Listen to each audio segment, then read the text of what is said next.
Very good afternoon, everybody. So, welcome to today's class. Today, we will be discussing overview of cybersecurity, future skills and artificial intelligence. आज हम cyber security के बारे में पढ़ेंगे. हम पढ़ेंगे कि हमें क्यों वेब ब्राउज़र की सिक्योरिटी का ध्यान देना चाहिए, क्यों हमें पासवर्ड का किस तरह से हम एक सिक्योर पासवर्ड बना सकते हैं, एक सिक्योर आर्किटेक्चर के बीच में कम्युनिकेट कर सकते हैं. फिर कुछ फ्यूचर स्किल्स जैसे कि big data, IoT, cloud computing, artificial intelligence, इनके कंसेप्ट्स हैं. और आखिरी में हम बात करेंगे कुछ डिटेल्स अबाउट आर्टिफिशियल इंटेलिजेंस क्या है, क्या आर्टिफिशियल इंटेलिजेंस में नया हो रहा है, क्या उसके टाइप्स हैं, किस तरह से हम आने वाले समय में कंप्यूटर्स को देखते हैं. तो शुरुआत करते हैं आज की क्लास से. A very good afternoon to my viewers, daily viewers. Manoj Kumar ji, Baijanti ji, Satyanagar ji, Hemanta Kumar ji, सबको बहुत बहुत शुभकामनाएं. और स्टार्ट करते हैं हम आज की क्लास से. तो सबसे पहले हम बात करेंगे साइबर सिक्योरिटी के बारे में, साइबर वर्ल्ड के बारे में. तो सबसे पहले एक्चुअली में व्हाट इज़ साइबर वर्ल्ड या साइबर सिक्योरिटी क्या है. तो बेसिकली साइबर सिक्योरिटी का मतलब होता है कंप्यूटर्स, नेटवर्क, प्रोग्राम और डेटा को अनऑथराइज्ड यूज़र से प्रोटेक्ट करना है. बेसिकली ये इंटरनेट और नेटवर्क बेस्ड डिजिटल डिवाइसेस और इंफॉर्मेशन को भी अनऑथराइज एक्सेस से सेफ रखता है. हम यहाँ पर कुछ टर्म्स की बात करने वाले हैं जैसे कि वर्ल्ड वाइड वेब है या HTTP है, या वो सब चीज़ें क्या होती हैं जो हमारा सिलेबस का कंसेप्ट है. लेकिन उससे पहले एक ब्रीफ इंट्रोडक्शन मैं आपको साइबर सिक्योरिटी का दे रहा हूँ. तो बेसिकली साइबर सिक्योरिटी का मेन पर्पस क्या है. साइबर सिक्योरिटी का मेन पर्पस है हमारे डिजिटल एसेट्स को, हमारे वो एसेट्स को जो डिजिटल फॉर्म में अवेलेबल हैं, उन्हें हैकर्स और अटैकर्स से प्रोटेक्ट करना है, जो कि साइबर अटैक करने की कोशिश करते हैं, जो कि हमारा डेटा चोरी करने की कोशिश करते हैं, या फिर जो कि हमारे डेटा का अनऑथराइज इस्तेमाल करने की कोशिश करते हैं. ये सिस्टम को साइबर अटैक के पूरे लाइफ साइकिल के दौरान या डिफरेंट थ्रेट एक्टर्स जैसे कि से प्रोटेक्शन प्रोवाइड करता है, ताकि डेटा जो है वो हमारा सेफ रह सके, सिस्टम जो है वो हमारा सिक्योर रह सके. तो हम शुरुआत करते हैं हमारे पहले टॉपिक से. हमारा पहला टॉपिक जो है वो है वर्ल्ड वाइड वेब. आप सब ने ये नाम ज़रूर सुना होगा, world wide web. World wide web क्या होता है. वर्ल्ड वाइड वेब एक ऐसा सिस्टम ऑफ रिसोर्स है जिससे हमारे सारे के सारे नेटवर्क रिसोर्सेज कनेक्टेड होते हैं. चाहे आप FTP यूज़ करना चाहें, चाहे आप टेलनेट यानी टर्मिनल नेटवर्क्स का इस्तेमाल करना चाहें, या फिर आप यूज़नेट जैसी कोई भी नेटवर्क सर्विस को यूज़ करना चाहें, तो ये सारे रिसोर्सेज को, सारे इंटरनेट पर अवेलेबल रिसोर्सेज को इस्तेमाल करने के लिए एक स्पेशली फॉर्मेट वेब पेजेस के अंदर उसे रखता है. इसे हम वर्ल्ड वाइड वेब कहते हैं. और वर्ल्ड वाइड वेब जो है बेसिकली, अगर मैं शॉर्ट में कहूँ, तो इंटरनेट पर अवेलेबल कोई भी रिसोर्स हो इंटरनेट पर अवेलेबल, या यूज़र का कोई सिस्टम ही क्यों ना हो, वो वर्ल्ड वाइड वेब के थ्रू ही इंटरनेट से जुड़ा गया है. तो बेसिकली हम कह सकते हैं कि ये इंटरनेट सर्वर पर स्टोर की गई स्पेशली फॉर्मेटेड डॉक्यूमेंट्स को सपोर्ट की जाने वाली सर्विस है. बढ़ते हैं अगले टॉपिक की ओर. नेक्स्ट हमारा टॉपिक है HTML, hyper text markup language. मुझे उम्मीद है आपने इस बारे में ज़रूर सुना होगा. Hyper text markup language, basically hyper text markup language क्या है. ये ब्राउज़र की मदर टंग है. ब्राउज़र की मदर टंग मतलब ब्राउज़र इस भाषा को समझता है, इसमें कोड कर सकते हैं, इससे एक वेब पेज को डिज़ाइन किया जा सकता है.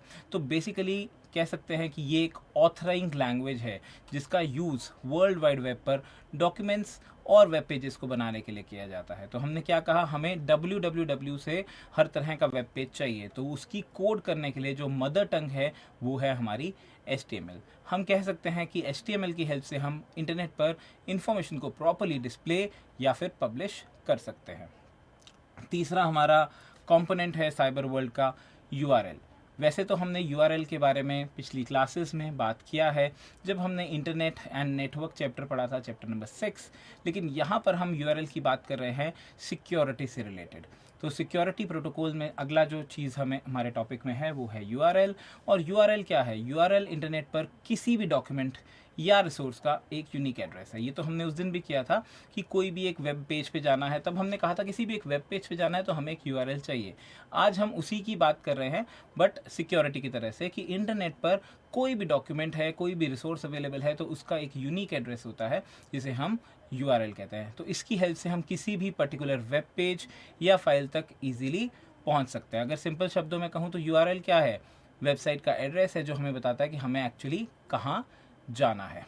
बढ़ते हैं हम अगले हमारे टाइटल की ओर, जो कि है HTTP। ये सब मैं आपको इसीलिए बता रहा हूँ बिकॉज ये सिक्योर इंटरनेट के लिए हमारे ये सारे यूज़ किए जाते हैं। तो नेक्स्ट है HTTP which stands for hyper text transfer protocol. तो बेसिकली HTTP क्या है? जब हमने TCP की बात की थी, प्रोटोकॉल्स की बात की थी, तब हमने HTTP का इंट्रोडक्शन आपको दिया था। और HTTP क्या है? ये एक ऐसा प्रोटोकॉल या मीडियम कह सकते हैं जिसके थ्रू वेब सर्वर और यूज़र के जो ब्राउज़र है यानी हमारा क्लाइंट है उसके बीच इंफॉर्मेशन जो है वो ट्रांसफ़र की जा सकती है। तो यानी कि जब हम किसी वेबसाइट को ओपन करते हैं तो ब्राउज़र HTTP की हेल्प से सर्वर से डेटा रिक्वेस्ट करता है और सर्वर उस डेटा को ब्राउज़र तक भेज देता है। तो ये है हमारा जनरल HTTP का काम। अब हम आते हैं हमारे धीरे धीरे सिक्योरिटी कंसेप्ट्स पे और हम अगला बात करते हैं HTTPS। ये HTTP का तो सेम मतलब है, हाइपर टेक्स्ट ट्रांसफ़र प्रोटोकॉल, लेकिन यहाँ पर हमने एक S ऐड किया है और ये S का मतलब होता है सिक्योर। तो ये HTTP का सिक्योर वर्जन है। अब ये सिक्योर कैसे बनता है? HTTP में SSL या TLS यानी कि सिक्योर सॉकेट लेयर या ट्रांसपोर्ट लेयर सिक्योरिटी के प्रोटोकॉल्स होते हैं, वो उसका इस्तेमाल करता है और इंटरनेट पर जो भी ट्रैफिक जा रहा है उसे इनक्रिप्ट करके ही कम्युनिकेट करता है। इसके मेन बेनिफिट्स क्या होंगे? अगर ये ट्रैफिक को इनक्रिप्ट करके यूज़ करेगा तो ये वेबसाइट और वेब सर्वर के ऑथेंटिकेशन करता है, यानी यूज़र को कंफर्म करवाता है कि जो वेबसाइट है वो जेन्युइन है। ये इंटरनेट ट्रैफिक को इनक्रिप्ट कर देता है, यानी कि अगर कोई man in the middle attack हुआ तो भी आप उससे प्रोटेक्टेड रहेंगे क्योंकि आपकी इन्फॉर्मेशन जो है वो नेटवर्क पर इनक्रिप्टेड है। आई होप आप सबको इनक्रिप्टेड का मतलब पता होगा। इनक्रिप्ट का मतलब होता है, anybody can tell me encrypt क्या होता है? Very good afternoon Rahul and Gautam ji, क्या आप मुझे बता सकते हैं इनक्रिप्ट का मतलब क्या होता है? जहां पर हमने कहा HTTPS में S सिक्योर लेयर के लिए है जो डेटा को सर्वर और ब्राउजर के बीच में इनक्रिप्ट करके भेज रहा है। So what here is encryption? Anybody? Ajay, बिल्कुल सही कहा आपने, इंक्रिप्शन है पासवर्ड में कन्वर्ट करना। तो बेसिकली ये इंक्रिप्शन कर कर, बाय डायरेक्शनल इंक्रिप्शन कर कर सर्वर और क्लाइंट दोनों के बीच में जो डेटा है उसको इंक्रिप्ट कर देता है, यानी अगर किसी के हाथ वो डेटा आ भी जाए तो किसी के काम का नहीं होगा। कोडेड रक्ष चौहान, बिल्कुल सही। बढ़ते हैं अगली स्लाइड की ओर। अब बात करते हैं हम हमारे इसी की जो हम बात कर रहे थे। यहाँ पर हम ऑलरेडी बात कर चुके हैं कि हम इनक्रिप्ट कर रहे हैं SSL और TSL का इस्तेमाल करके। ये कुछ ऐसे प्रोटोकॉल्स हैं जो इंटरनेट ट्रैफिक सिक्योरिटी की बात करते हैं, जो इंक्रिप्शन की बात करते हैं और जो एक सिक्योर कम्युनिकेशन फॉर्म करते हैं और हमें man in the middle attack से बचाते हैं। अब बात करते हैं हम अगले टॉपिक की, जो कि है हमारा इंफॉर्मेशन सिक्योरिटी। वैसे तो नाम से ही समझ में आ रहा है, इंफॉर्मेशन को सिक्योर रखना इज इंफॉर्मेशन सिक्योरिटी। अगर हम डेफिनेशन की बात करें या कंसेप्ट की बात करें तो इंफॉर्मेशन सिक्योरिटी का मतलब है इंफॉर्मेशन और इंफॉर्मेशन सिस्टम्स, यानी कंप्यूटर और डेटा। तो इंफॉर्मेशन और इंफॉर्मेशन सिस्टम्स को अनऑथराइज एक्सेस से या फिर मॉडिफिकेशन से प्रोटेक्ट करना। तो ये प्रोटेक्शन तब भी ज़रूरी होती है जब डेटा स्टोर हो रहा होता है और तब भी ज़रूरी होती है जब डेटा ट्रांसफ़र हो रहा है। इसका एक और इम्पॉर्टेंट ऑब्जेक्टिव होता है कि जो सर्विस है वो सिर्फ़ और सिर्फ ऑथराइज्ड यूज़र को ही मिलनी चाहिए और किसी को भी ये वाली सर्विस प्राप्त नहीं होनी चाहिए। सर्विस मतलब क्या है? डेटा एक्सेस करना है, डेटा चेंज करना है, जो भी आपके सर्वर में अगर कोई आना चाह रहा है, कोई रिक्वेस्ट आ रही है तो वो कब देनी है, वो ऑथराइज यूज़र है या नहीं है, किस लेवल की सर्विस उसको देनी है, यानी उसे ऑथेंटिकेट करना, वो सब चीज़ें जो है वो हमारा इंफॉर्मेशन सिक्योरिटी का ही पार्ट है। तो इंफॉर्मेशन सिक्योरिटी ये कैसे करता है? इंफॉर्मेशन सिक्योरिटी में ऐसे मेजर्स और टेक्निक्स यूज़ किए जाते हैं जो कि थ्रेट्स को डिटेक्ट करते हैं, यानी थ्रेट्स को पहचानते हैं, उन्हें डॉक्यूमेंट्स को रिकॉर्ड करते हैं और उनके अगेंस्ट अगर काउंटर एक्शन करने की आवश्यकता है तो वो लेते हैं। तो बेसिकली काउंटर एक्शन से मैं यहाँ पे क्या कहना चाह रहा हूँ? काउंटर एक्शन से मेरा मतलब है कि अगर उनकी रोकथाम करनी है तो कैसे हो पाएगी, ये वो स्टेप्स होता है। तो ये बेसिकली सिक्योरिटी के लिए डिजिटल या नॉन डिजिटल इन्फॉर्मेशन हर तरह से ही चाहिए। अब इंफॉर्मेशन सिक्योरिटी की अगर हम बात करें तो हमें यहाँ पर हम बात कर सकते हैं कि किस तरह से हम अपने सिस्टम को फिजिकल सिक्योरिटी देंगे या फिर हम अपने सिस्टम को डिजिटल सिक्योरिटी देंगे। फिजिकल सिक्योरिटी मतलब जैसे लॉक एंड की में रखना है, सीसीटीवी कैमराज हैं, रिस्ट्रिक्टेड एक्सेस है, लेकिन फिजिकल सिक्योरिटी देना बहुत आसान है। डिजिटल सिक्योरिटी की अगर बात करें तो पासवर्ड, इंक्रिप्शन या फायरवॉल इस तरह की चीज़ों का इस्तेमाल करना पड़ता है ताकि हम हमारे डॉक्यूमेंट को डिजिटली सिक्योर भी बना सकें, डॉक्यूमेंट या पूरे के पूरे सिस्टम। तो इंफॉर्मेशन सिक्योरिटी के लिए हमारे पास 3 बहुत ही ज़्यादा ज़रूरी टूल्स हैं जिसको हम कॉमन भाषा में CIA ट्रायड भी बोलते हैं। CIA ट्रायड में ये C stands for confidentiality, I stands for integrity and A stands for availability. यानी कि हमारी क्या आवश्यकता है कि हमारा डेटा जो है वो कॉन्फिडेंशियल रहे, इंटीग्रल रहे और हमेशा 24/7 हमें अवेलेबल हो। तो कॉन्फिडेंशियलिटी का मतलब क्या है, जो जनरल टर्म्स में हम कॉन्फिडेंशियलिटी का यूज़ करते हैं। कॉन्फिडेंशियलिटी का मतलब है इन्फॉर्मेशन को अनऑथराइज लोगों से सीक्रेट रखना, यानी सिर्फ ऑथराइज पर्सन ही उस इन्फॉर्मेशन को एक्सेस कर सकते हैं। अगर मैं इंटीग्रिटी की बात करूं तो इंटीग्रिटी का मतलब है इन्फॉर्मेशन को अनऑथराइज चेंजेस से प्रोटेक्ट करना, यानी कि डेटा इंटीग्रल रहना चाहिए, डेटा एक्यूरेट रहना चाहिए, डेटा अनचेंज रहना चाहिए जब तक कोई ऑथराइज पर्सन उसे मॉडिफाई ना कर दे। और तीसरा जो है रेपुटेशन, वो आपका इसमें ही कवर होता है इंटीग्रेशन में। तो रेपुटेशन का मतलब क्या होता है, रेपुटेशन का मतलब है कि कोई भी ट्रांजैक्शन करने के बाद डिनाई नहीं कर सकता क्योंकि उसने वो ट्रांजैक्शन की है। मान लीजिए इंटीग्रिटी का एग्जांपल जैसे हमने लिया, हमारा बैंक अकाउंट है, तो हमारे बैंक अकाउंट में कुछ ट्रांजैक्शंस हो रही हैं जिसको हमें इंटीग्रल रहनी चाहिए, जो चेंज नहीं होनी चाहिए। और इसमें हम 2 तरह की चीज़ों की बात कर रहे हैं। एक बात कर रहे हैं रेपुटेशन यानी डिनायल, यानी कोई भी यूज़र डिनाई नहीं कर सकता कि ये ट्रांजैक्शन मैंने नहीं किया है, बिकॉज उसका पूरा जो टाइम फ्रेम्स हैं और वो सब चीज़ें हैं वो रिकॉर्ड होती हैं। और दूसरा है नॉन रेपुटेशन।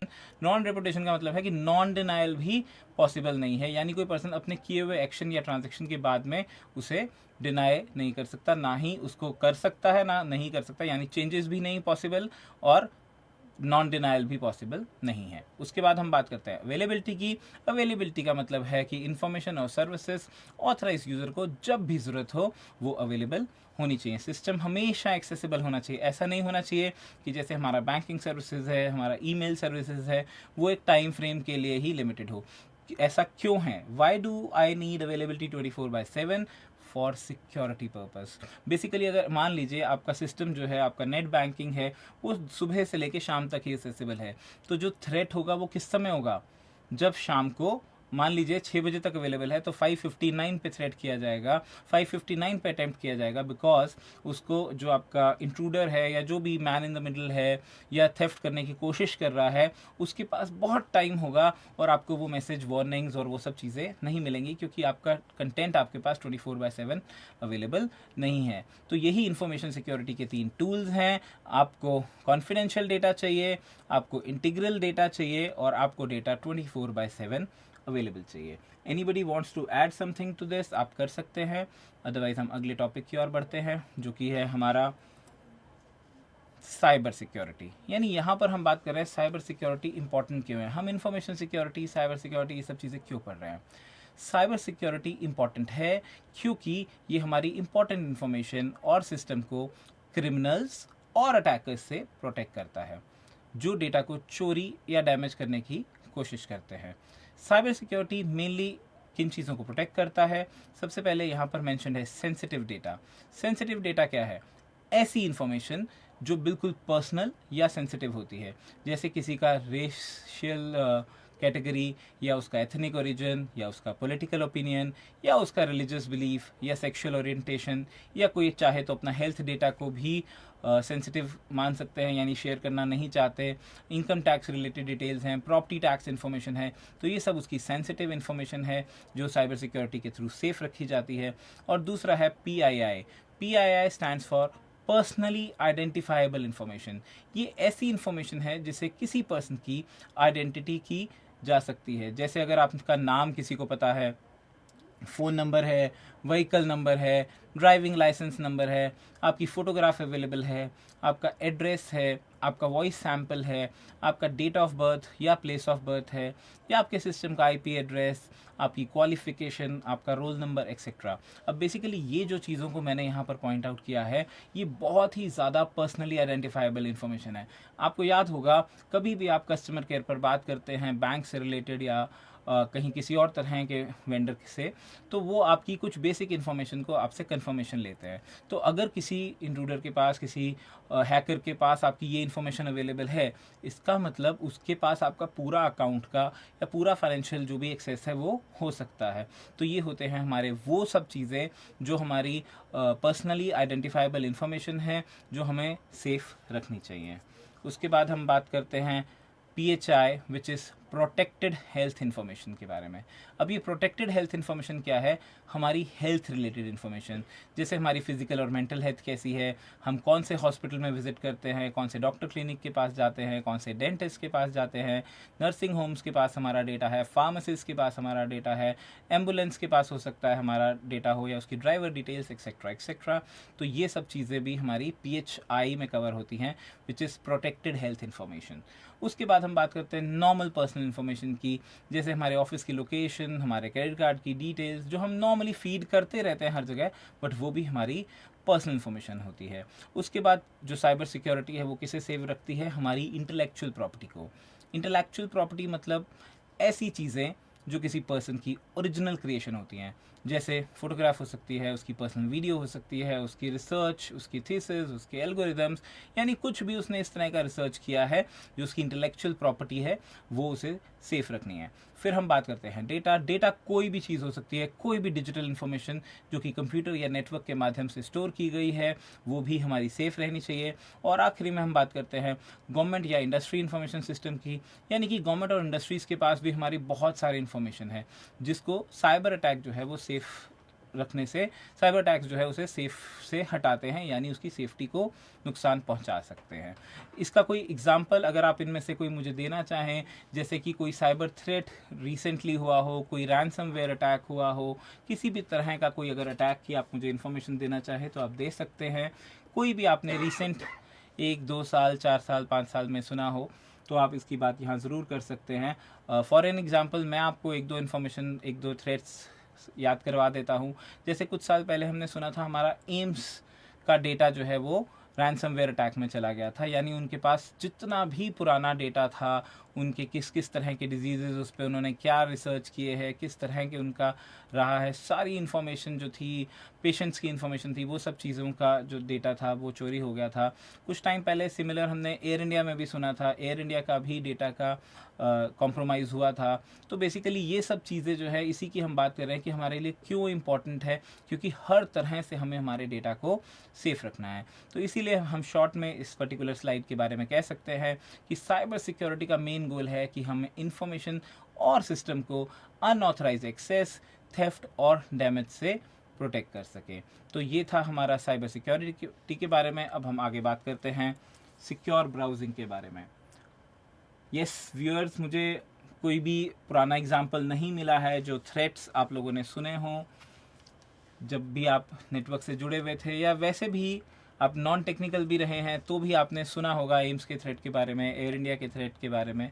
तो ये सब चीज़ें आप ज़रूर बता सकते हैं। इस तरह का कोई भी अगर आप ऐसा एक्सपीरियंस आपने सुना है तो आप ज़रूर बता सकते हैं।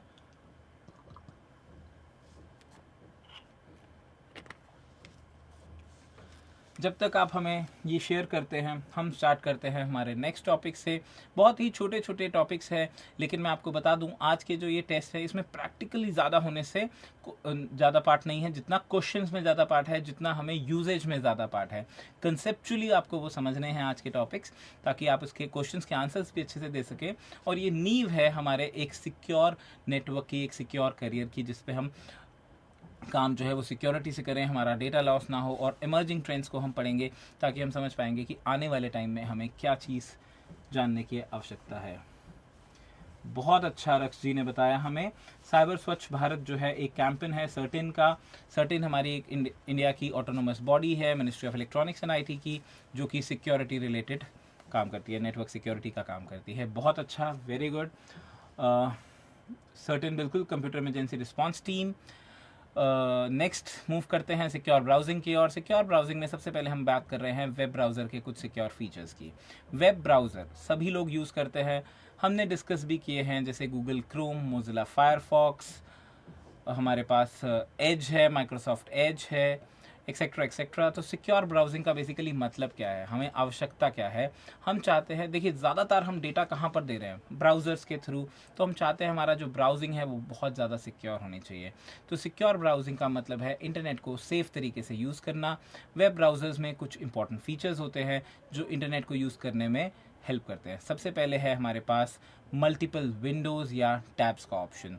मल्टीपल विंडोज़ एंड टैब्स में हम क्या करते हैं कि हम ज़्यादातर मल्टीपल सारे ही ब्राउज़र में रादर मैं तो कहूँगा एक ही टाइम पर मल्टीपल वेब पेजेस को ओपन करने की फैसिलिटी होती है।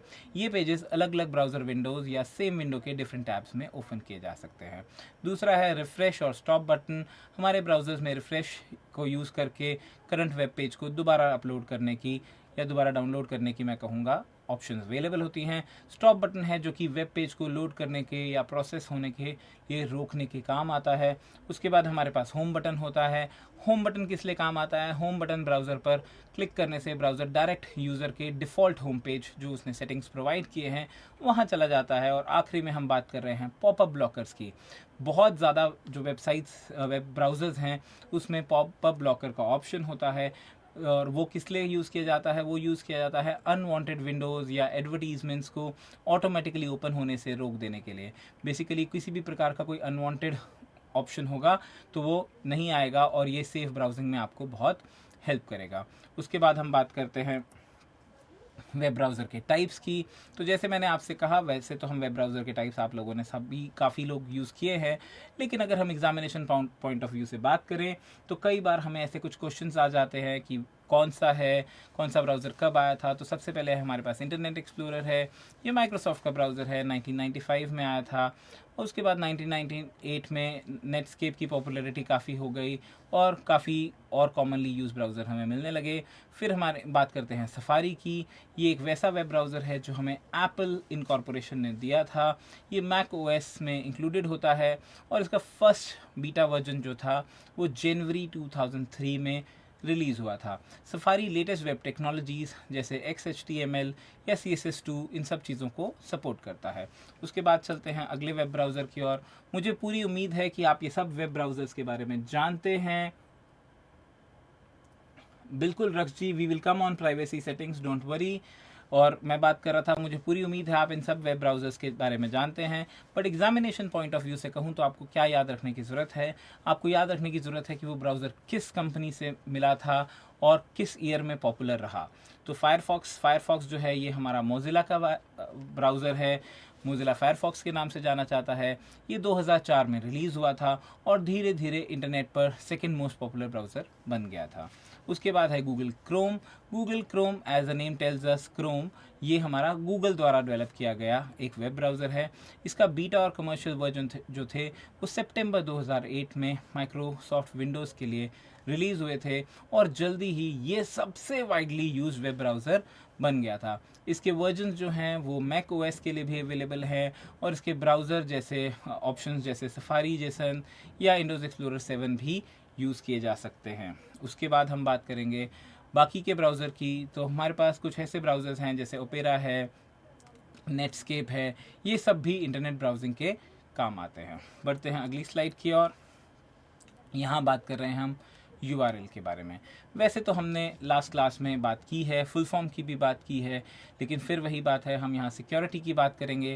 तो URL क्या है? Uniform resource locator. ये कॉमन एड्रेस को लिंक करता है किस पर्टिकुलर जहाँ जाना है उससे। ये इंटरनेट पर किसी भी वेब रिसोर्स की एग्जैक्ट लोकेशन बता सकता है और रिसोर्स को रिट्रीव करना यानी एक्सेस करने में मदद करता है। URL एक्चुअली जो है एक स्पेसिफिक टाइप का एड्रेस ही है, लेकिन बहुत लोग URL को और URI को सेम समझते हैं, जो कि अलग अलग है। URL में हम HTTP से शुरुआत करते हैं क्योंकि वो हमारा एक ऐसा प्रोटोकॉल है जहाँ से हम काम करना चाहते हैं, लेकिन वो और प्रोटोकॉल्स जैसे FTP, file transfer protocol, JDBC, database को एक्सेस करने के लिए इन सब चीज़ों का ध्यान रखते हुए एक URL डिफ़ाइन करता है। तो बेसिकली यूआरएल के अगर मैं मेन पार्ट्स की बात करूं तो यूआरएल में आते हैं हमारे एक डोमेन नेम, एक प्रोग्राम नेम और एक रिसोर्स या प्रोटोकॉल।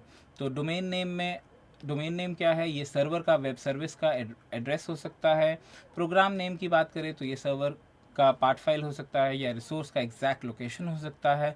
और प्रोटोकॉल, जैसे कि हमने कहा पहले भी बात की, ये एक एक्सेस करने के लिए सेट ऑफ रूल्स हैं, जो कि हमारा यूआरएल के केस में हम HTTP इस्तेमाल करते हैं। उसके बाद हम बात करते हैं हमारी अगली सिक्योर ब्राउजिंग चीज़, जो कि वेब ब्राउज़र के थ्रू होती है, और वो है कुकीज़। सो कुकीज़ क्या हैं? Browser cookies are small data, basically छोटे छोटे डेटा फाइल्स जो कि यूज़र के ब्राउज़र में स्टोर हो जाते हैं। वेबसाइट जो है वो कुकीज़ का यूज़ करते हैं ताकि उन्हें बार बार यूज़र के अकाउंट्स, पासवर्ड्स या ये सब चीज़ों को दोबारा नया डालना पड़े, और ब्राउज़र हिस्ट्री को रिमेंबर करके वेबसाइट का बिहेवियर को ट्रैक किया जा सके। कुकीज़ के मेन 2 टाइप्स होते हैं, एक तो होता है फर्स्ट पार्टी कुकीज़ और दूसरा होता है third party cookies. First party cookies की अगर हम बात करें तो ये कुकीज़ उसी वेबसाइट द्वारा प्लेस की जाती हैं जिसे यूज़र विजिट कर रहा है। फॉर एग्ज़ाम्पल, अगर यूज़र मान लेते हैं CNN.com विजिट कर रहा है, तो कुकीज़ जो हैं वो उसी वेबसाइट के द्वारा क्रिएट की जाती हैं। और दूसरी होती है हमारी थर्ड पार्टी कुकीज़। ये कुकीज़ किसी भी दूसरी वेबसाइट द्वारा प्लेस की जाती हैं जब यूज़र किसी और वेबसाइट को विजिट करता है। जैसे अगर यूज़र ने कहा कि मैं CNN.com को विजिट कर रहा हूँ और उस वक्त उन्होंने Amazon.com की कुकी को स्टोर किया, तो उसे हम थर्ड पार्टी कुकी कह सकते हैं। बढ़ते हैं अगली स्लाइड की ओर। अब ब्राउज़र सिक्योरिटी में क्या क्या वल्नरेबिलिटीज़ आती हैं। सबसे पहले आपको ब्राउज़र के डिज़ाइन में इश्यूज़ हो सकते हैं, या फिर ब्राउज़र की इम्प्लीमेंटेशन के दौरान वल्नरेबिलिटीज़ आ सकती हैं, या फिर अटैक्स की मैं बात करूं तो अटैक्स में भी डिफरेंट तरह की हमारे वल्नरेबिलिटीज़ हो सकती हैं। जैसे कि अटैक्स के हम एक एक टॉपिक पे आते हैं। सबसे पहले हमारी रिक्वायरमेंट क्या है कि हम ब्राउज़र सिक्योरिटी में हम डीएक्टिवेट कर सकते हैं एक्टिवएक्स को। बेसिकली डीएक्टिवेट करने के लिए हम क्या यूज़ कर सकते हैं? डीएक्टिवेट करने के लिए हम कोई भी सिक्योरिटी फीचर के उसके अंदर जा सकते हैं, इंटरनेट फाइल्स में जा सकते हैं, और वहाँ से जाकर हम उसे रिक्वायरमेंट के हिसाब से डीएक्टिवेट या डिलीट कर सकते हैं। डीएक्टिवेट डिलीट करने के लिए आपको ब्राउज़र के इंटरनेट एक्सप्लोरर या माइक्रोसॉफ्ट एज में यूज़ किया जाता है, और एक्टिवएक्स जो है वो एक मिडल मैन की तरह काम करता है हमारे पीसी और हमारे जो भी जावा बेस्ड इंटरेक्शंस हैं उनके साथ। उसके बाद नेक्स्ट है डीएक्टिवेट करने के स्टेप्स, यहाँ पर दिखाए गए हैं, आप कैसे उसे डीएक्टिवेट कर सकते हैं। बेसिकली आपको इंटरनेट टूल्स पे जाना है, सिक्योरिटी टैब पे जाना है, वहाँ पर इंटरनेट जोन सिलेक्ट करना है और उसमें एक्टिवएक्स को डिसेबल कर देना है, और फिर फाइनली सिलेक्ट ऑप्शन ओके का ऑप्शन आता है जिससे आप इसको कर सकते हैं। ठीक है, मूव करते हैं नेक्स्ट पे। ये सारी छोटी छोटी सेटिंग्स हैं जो मैं आपको सिक्योर ब्राउजिंग के लिए सजेशन दे रहा हूँ। उसके बाद नेक्स्ट है, अगर आपको कुकीज़ डिलीट करनी है, कुकीज़ डिलीट करने का भी सिमिलर स्टेप है। आप ब्राउज़र ओपन कीजिए, टूल्स में जाइए, इंटरनेट ऑप्शंस में जाइए, वहाँ पर एक जनरल टैब होगा, जनरल टैब में सारी ऑप्शंस अवेलेबल होंगे। आपको ऑप्शंस सिलेक्ट करना है और डिलीट कर देना है। यहाँ ध्यान रख सकते हैं कि आपकी अगर कोई फेवरेट वेबसाइट्स हैं या कुछ ऐसी चीज़ें हैं जो आप चाहते हैं जिनका डेटा सेव रहे और बार बार आपको लॉगिन करने में यूज़र आईडी पासवर्ड नहीं देना पड़े, आप उस बटन को सिलेक्ट कर सकते हैं। टेम्परेरी इंटरनेट फाइल्स को सिलेक्ट कर सकते हैं। तो अगर आप चाहते हैं कि वो आपकी डिलीट ना हो तो वो डिलीट नहीं होंगी। अगर आप सारे को डिलीट करना चाहेंगे तो वो भी डिलीट हो जाएगा। ठीक है, बढ़ते हैं नेक्स्ट। कुकीज़ को ब्राउज़र कुकीज़ को डिलीट करने के लिए, या ब्राउज़र कैश डिलीट करने के लिए, अब सबसे पहले तो मैं आपको बता दूं ब्राउज़र कैश क्या है। वैसे तो जब हमने मेमोरी वाला फर्स्ट यूनिट किया था हमने कैश मेमोरी की बात की थी। एंड ब्राउज़र कैश भी क्या है, एक टेम्परेरी स्टोरेज लोकेशन होती है जो यूज़र के कंप्यूटर में होती है। जब ब्राउज़र किसी भी वेबसाइट को ओपन करता है तो उस वेबसाइट की कुछ फाइल्स कंप्यूटर में टेम्परेरीली स्टोर कर लेता है। लेकिन अगर कैश डिलीट ना की जाए तो कभी कभी क्या होता है, अटैकर्स जो है विक्टिम की सेंसिटिव इन्फॉर्मेशन, जैसे कोई एड्रेस है या क्रेडिट कार्ड की डिटेल है या यूज़र नेम है, ऐसी सारी चीज़ों तक वो ईजिली पहुंच सकते हैं। इसीलिए बहुत ज़रूरी है कि हम समय समय पर ये सब स्टेप्स करते रहें।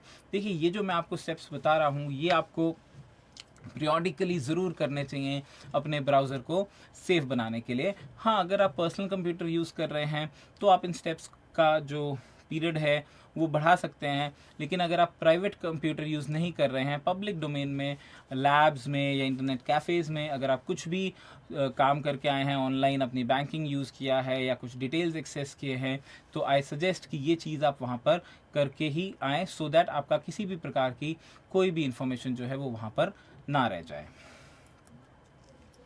सो ये है ब्राउज़र कैश को डिलीट करने का स्टेप। बेसिकली आप टूल्स पर क्लिक किया, फिर सेफ्टी ऑप्शंस पर क्लिक किया, उसके बाद आपने डिलीट ब्राउजिंग हिस्ट्री पे सिलेक्ट किया। वही विंडो है, आपको याद होगा अभी थोड़ी देर पहले भी हम इसी विंडो की बात कर रहे थे, क्योंकि सारी चीज़ें जो है वो हम यहाँ से कर सकते हैं। तो बेसिकली हमने टेम्परेरी फाइल्स, इंटरनेट फाइल्स को सेफ रखा, कुकीज़ को सेफ रखा, फाइनली डिलीट का बटन प्रोसेस किया, क्लिक किया। इससे क्या होगा, ब्राउज़र की जो भी टेम्परेरी फाइल्स हैं, जो भी ब्राउज़र की कैश है, वो सब डिलीट हो जाएगी और सिक्योरिटी इम्प्रूव हो जाएगी। सिमिलरली अगर आप पासवर्ड्स जो है वो हटाना चाहते हैं, सेम वही प्रोसेस है, उसी में हमारे पास ऑप्शंस अवेलेबल थी। तो जैसा अभी आपको मैंने डायग्राम में दिखाया ही था, उसमें आप क्या करेंगे, टूल्स में जाएंगे, इस बार हम इंटरनेट ऑप्शंस से जाएंगे और वहाँ से हम स्टेप्स में क्लिक कंटेंट पर ऑप्शन आएगा। जब कंटेंट आप सिलेक्ट करोगे तो आपको क्या होगा, आपके पास एक ऑप्शन आएगा कि आप ऑटो कंप्लीट करना चाहते हैं सेटिंग्स को या खुद से मैनेज करना चाहते हैं। जब आप बोलेंगे कि आप खुद से पासवर्ड्स को मैनेज करना चाहते हैं, तो फिर मैनेज पासवर्ड्स में आपके पास होगा कि आपके पास वेब क्रेडेंशियल मैनेजर होगा, उसे ओपन करें। जो भी वेबसाइट का पासवर्ड रिमूव करना है आप उसे हटा सकते हैं, वहाँ से रिमूव ऑप्शन पर क्लिक कर सकते हैं। और अगर आप सारे के सारे पासवर्ड्स डिलीट करना चाहते हैं तो आपके पास वो भी ऑप्शन अवेलेबल है। इंटरनेट ऑप्शंस में, कंटेंट में सारों को कंप्लीट कर सिलेक्ट कर लीजिए और डिलीट कर दीजिए। हमारे सारे ब्राउज़र्स के पासवर्ड जो हैं वो डिलीट हो जाएंगे। इस ब्राउज़र से भी, इस प्रोसेस से भी मैं कहूँगा कि ब्राउज़र जो है वो हमें सेफ एक्सेस प्रोवाइड करता है। इस स्टेप्स के बारे में हम बात कर चुके हैं। अब कुछ बेसिक डूज एंड डोंट्स की बात करते हैं। डूज एंड डोंट्स में बेसिकली मैं क्या कहना चाह रहा हूँ कि पासवर्ड में क्या क्या डूज और डोंट्स होने चाहिए।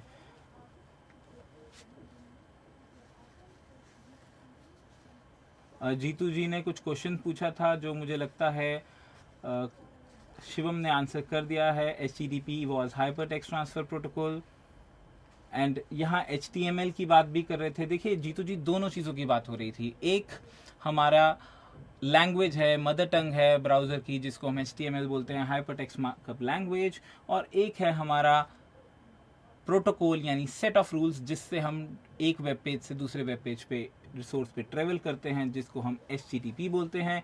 और अगर हम उसे सिक्योर फॉर्म में रखना चाहें तो हम HTTPS रखते हैं, और उससे क्या होता है, डेटा जो है वो रॉ डेटा की तरह ट्रांसफ़र नहीं होता है, इनक्रिप्टेड डेटा की तरह ट्रांसफ़र होता है। तो ये हमारा था बेसिकली कुछ टूल्स के बारे में। फिर हमने पढ़े कि हम अपने वेब ब्राउज़र की क्या क्या सिक्योरिटी फ़ीचर हमें यूज़ करनी चाहिए। देखिए, जो मैंने आपको सारा चीज़ें दिखाई ज़्यादातर वो क्रोम की थी, पर हर ब्राउज़र सिमिलर सेटिंग प्रोवाइड करता है, तो आप वो सारे सेटिंग्स करके चेक कर सकते हैं। कुकीज़ डिलीट कर सकते हैं, एक्टिवएक्स को कंट्रोल कर सकते हैं, ब्राउजिंग हिस्ट्री डिलीट कर सकते हैं, जो हमने स्टेप्स देखे उनके थ्रू। उसके बाद जनरल सी कुछ बातें करते हैं अबाउट पासवर्ड रखने के लिए हमें क्या क्या चीज़ों का ध्यान रखना चाहिए, या पासवर्ड बनाते वक्त क्या इंपॉर्टेंट रूल्स को फॉलो करना चाहिए ताकि हमारा अकाउंट सिक्योर रहे। तो सबसे पहला फॉरमोस्ट, अपना पासवर्ड रेगुलरली चेंज करें। दूसरा, ऐसा पासवर्ड चूज़ करें जो आपको इजीली याद रहे। तीसरा, पासवर्ड फिर भी डिफ़िकल्ट होना चाहिए ताकि आपको तो इजीली याद रहे बट कोई और उसे गेस ना कर सके। पासवर्ड में upper case, lower case letters का मिक्स यूज़ करें। स्पेशल कैरेक्टर्स या पंक्चुएशन मार्क्स जैसे hashtag, dollar sign, percentage sign, इस सब चीज़ों का यूज़ करें।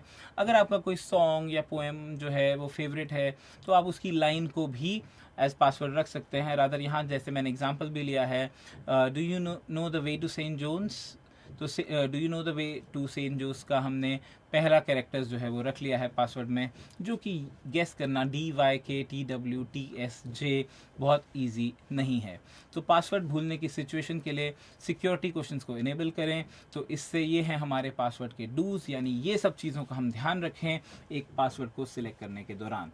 बढ़ते हैं अगले टॉपिक की ओर, जो कि है पासवर्ड डोंट्स। यानी कि ये एक अगला सिक्योरिटी मेजर है कि हमें पासवर्ड बनाते हुए किन चीज़ों को ध्यान रखना है कि ये हमें नहीं करनी है। तो सबसे पहले पासवर्ड बनाते वक्त कुछ चीज़ों को आपको अवॉइड करना है। सबसे पहले आपका पासवर्ड कहीं लिख कर या सेव करके नहीं रखना है। पासवर्ड सिर्फ हमारी मेमोरी में होना चाहिए, और पासवर्ड किसी के साथ शेयर भी नहीं करना है। पासवर्ड में ब्लैंक स्पेसेस यूज़ नहीं करने चाहिए, या फिर आपके पेट्स, बिजनेस, फैमिली या फ्रेंड के नेम पासवर्ड में यूज़ नहीं होने चाहिए। बेसिक पैटर्न जैसे 1 2 3 4 1 1 2 2 ये सब भी आपको अपने पासवर्ड में यूज़ नहीं करने चाहिए। कई बार हम क्या करते हैं, कीबोर्ड की सीक्वेंस जैसे QRT 1 2 3 4 5 6 ऐसे सीक्वेंसेस का इस्तेमाल करते हैं, जो भी नहीं करना चाहिए। कई बार हमें फॉरेन लैंग्वेजेस के सिंपल वर्ड्स पता होते हैं जो हमारे फेवरेट होते हैं, हम उसका इस्तेमाल कर लेते हैं, वो भी हमें अवॉइड करना चाहिए। हमारे birthday, addresses, postal code, zip code, pin code, इस तरह की चीज़ें भी हमें हमारे पासवर्ड में नहीं रखनी चाहिए। पासवर्ड बहुत छोटा या इजीली गेस होने वाला नहीं होना चाहिए। हमारा account number, licence number, Aadhaar number password में कभी भी यूज़ नहीं करना चाहिए। Password minimum two minimum 8 characters का तो होना ही चाहिए। तो ये था हमारा थोड़ा सा एक overview of security, how to keep your computer safe, how to keep your browsing safe, how to keep yourself safe in using digital world. आप डिजिटल वर्ल्ड के मेंबर बन सकते हैं, डिजिटल वर्ल्ड में कम्युनिकेट कर सकते हैं। कल हमने बहुत सारे सोशल मीडिया प्लेटफॉर्म्स के बारे में पढ़ा, ई गवर्नेंस सर्विसेज के बारे में पढ़ा, लेकिन वहाँ सब कंप्यूटर्स को यूज़ करते हुए, अपनी इंपॉर्टेंट इन्फॉर्मेशन को डालते हुए आपको इन सब चीज़ों का ध्यान रखना चाहिए जो हमने आज डिस्कस की। बढ़ते हैं कुछ और इमर्जिंग कंटेंट की ओर। तो सबसे पहले है हमारे पास IoT का कंसेप्ट हमें केविन एस्टन ने डेवलप किया था। देखिए, IoT है इंटरनेट ऑफ थिंग्स, यानी कि चीज़ों को इंटरनेट से जोड़ना। तो IoT का मतलब है फिजिकल डिवाइसेस को इंटरनेट के थ्रू कनेक्ट करना, जैसे व्हीकल्स हैं या होम अप्लायंसेस हैं या दूसरी मशीन्स। इन डिवाइसेस में सेंसर्स होते हैं, सॉफ्टवेयर है, और एक इस प्रकार का इलेक्ट्रॉनिक्स लगा हुआ है जो कि डेटा को कलेक्ट करता है, एक्सचेंज करता है और एक दूसरे के साथ कम्युनिकेट करने में मदद करता है। IoT की एप्लीकेशंस क्या हैं, थोड़ा सा हम और डिटेल में जानेंगे, लेकिन तब तक मैं फिर से आप लोगों के पास आता हूं और आपसे कहता हूं कि आप लोग मुझे IoT के बारे में, अगर आपने कोई IoT का यूज़ अपने घर में देखा है तो आप बता सकते हैं। बेसिकली हम ये छोटे छोटे कंसेप्ट्स हैं, बट छोटे छोटे कंसेप्ट्स का मतलब मेरा यहाँ पर यह है कि ये छोटी छोटे चीज़ों की, इमर्जिंग ट्रेंड्स की छोटी छोटी बात करेंगे, क्योंकि हम यहाँ पर सिर्फ डेफिनेशन या कंसेप्चुअली आपको बताना चाह रहे हैं कि IoT क्या है, बिग डेटा क्या है, AI क्या है, या एक्सेट्रा एक्सेट्रा।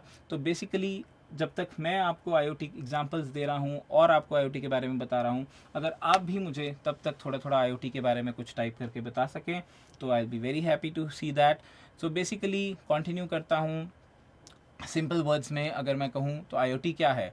IoT का मतलब है स्मार्ट डिवाइसेस को इंटरनेट के थ्रू एक दूसरे से कनेक्ट करना, ताकि वो आपस में ऑटोमेटिकली डेटा शेयर कर सकें।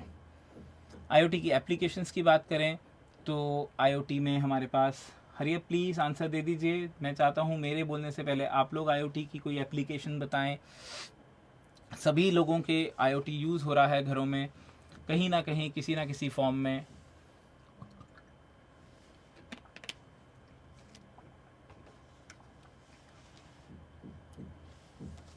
हरिया प्लीज़, IoT क्या है, किस तरह से हम यूज़ करते हैं, कोई भी एग्जाम्पल जो आपने डे टू डे लाइफ में IoT देखा हो।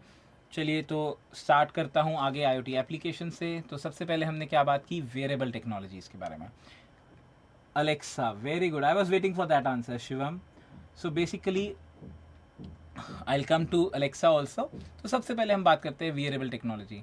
बहुत सारे लोग आजकल नॉर्मल वॉचेस के बजाय स्मार्ट वॉचेस को प्रेफर करते हैं, फिटनेस बैंड्स को प्रेफर करते हैं, जिससे वो अपने हेल्थ को ट्रैक कर सकते हैं। तो ये सबसे पहला कंपोनेंट है जो आपके हाथ में ही आप रख सकते हैं फॉर IoT का कंसेप्ट समझने के लिए। देखिए, वो एक वॉच है, लेकिन क्योंकि वो हमारे सारी चीज़ों को ट्रैक कर पा रही है, इसीलिए हम उसे IoT बोल रहे हैं। अगला आता है स्मार्ट होम अप्लायंसेस।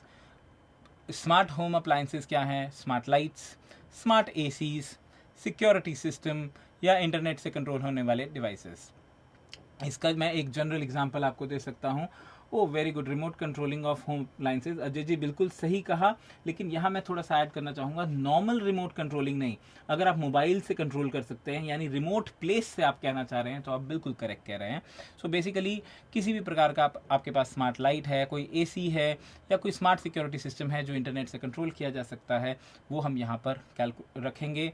उसके बाद हम बात करते हैं हेल्थ केयर की, यानी पेशेंट की मॉनिटरिंग करनी है, ऐसी कुछ डिवाइसेस जो इंटरनेट से कनेक्ट होती हैं, वो भी हम यहाँ पे रख सकते हैं। एग्रीकल्चर के फील्ड में जैसे स्मार्ट फार्मिंग की बात कर सकते हैं, जैसे सिस्टम्स को, क्रॉप को, या किसी तरह से सॉइल को मेंटेन किया जा रहा है, तो ये सब चीज़ें हमारी अगेन आईओटी है एग्रीकल्चर में। और इंडस्ट्रियल ऑटोमेशन की बात करें तो फैक्ट्रीज़ में मशीन को ऑटोमेट करना, ये सब भी हमारा आईओटी का ही पार्ट है। जिन्होंने हमें स्मार्ट लाइटनिंग की बात की, जीतू ने बिल्कुल सही कहा। और अलेक्सा जो है वो भी आपका एक वॉइस असिस्टेंट है आपके घर पे, जो इंटरनेट से कनेक्ट किया गया है, तो वो भी आईओटी का ही पार्ट है। बढ़ते हैं अगले टॉपिक की ओर, जो कि बात करता है बिग डेटा एनालिसिस की। देखिए, हमने जब एक्सेल पढ़ा तब मैंने आपको दिखाया था कि हमारे पास एक्सेल में मैंने आपको पिवट टेबल का कंसेप्ट बताया, जहाँ पर मैंने कहा कि कुछ अगर ज़्यादा डेटा है, 100, 200, 500, 1000, तो आप एक्सेल के थ्रू काम कर सकते हैं, उसमें जो भी एनालिसिस आप करना चाह रहे हैं। लेकिन यहाँ हम बात कर रहे हैं बिग डेटा एनालिसिस की, यानी कि हमारा वॉल्यूम ऑफ द डेटा बहुत ज़्यादा है, वेरासिटी बहुत ज़्यादा है, वेलोसिटी बहुत ज़्यादा है, या शॉर्ट में कहूँ तो ट्रिमेंडस अमाउंट ऑफ डेटा है।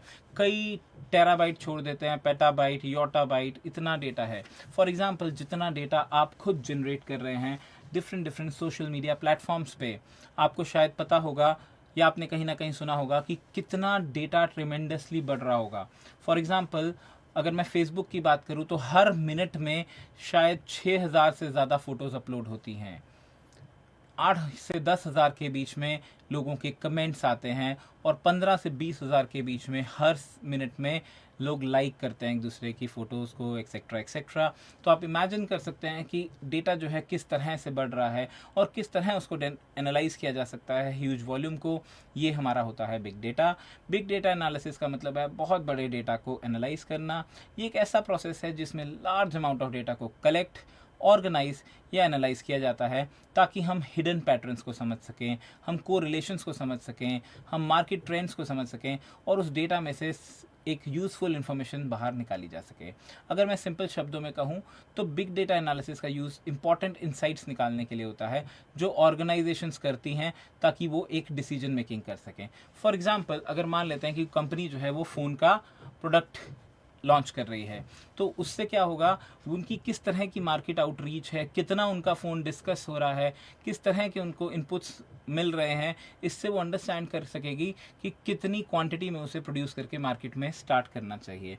तो ये सब चीज़ें जो हैं वो कहाँ कहाँ उनकी एडवर्टीजमेंट है, किस तरह से उनके हैश टैग करके जो उसे रेफ़र किया जाता है, या किस तरह उस डेटा को बेसिकली हम ले रहे हैं और उस पर हम एनालिसिस कर रहे हैं, ये हमारा बिग डेटा होता है।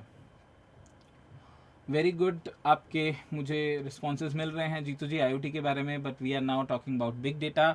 सो बिग डेटा के बाद हम चलते हैं अगले हमारे टॉपिक की ओर, जो कि है क्लाउड कंप्यूटिंग।